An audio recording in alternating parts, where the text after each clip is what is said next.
दायित्व बनता है, कर्तव्य बनता है कि हल्देव जंगल को बचाएं, हल्देव जंगल का संरक्षण करें। अभी लगभग 1500 हेक्टेयर में कटाई हो चुका है, कुछ जंगल ही बचा है। आप लोग देख रहे होंगे कि वहां का वन्य जीव है जो लगातार बस्ती के तरफ आ रहे हैं। हमारा बालक भी प्रताड़ित हो चुका है, हाथियों से हो चुका है ना। आप लोग लगातार न्यूज़पेपर में देखते होंगे कि हाथी से प्रताड़ित है, कई प्रकार के वन्य जीव। अब क्या उनका आवास ही नहीं है तो वो रहेंगे कहाँ? इस कारण हम सभी का ये कर्तव्य बनता है कि हल्देव जंगल को बचाएं। हम लोग ऐसे तो धरना प्रदर्शन में शामिल नहीं हो सकते, पर हमारे पास एक सबसे बड़ा हथियार है सोशल मीडिया।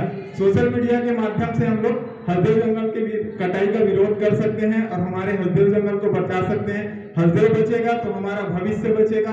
अभी सबसे ज्यादा प्रदूषित हवा है ना। तो आप सभी से मेरा निवेदन है कि आज 75वें गणतंत्र दिवस में यह संकल्प लें कि अपने पर्यावरण का संरक्षण करें, हल्देव जंगल के कटाई का विरोध करें और हल्देव जंगल को बचाएं। जय भारत, जय हिंद, जय छत्तीसगढ़।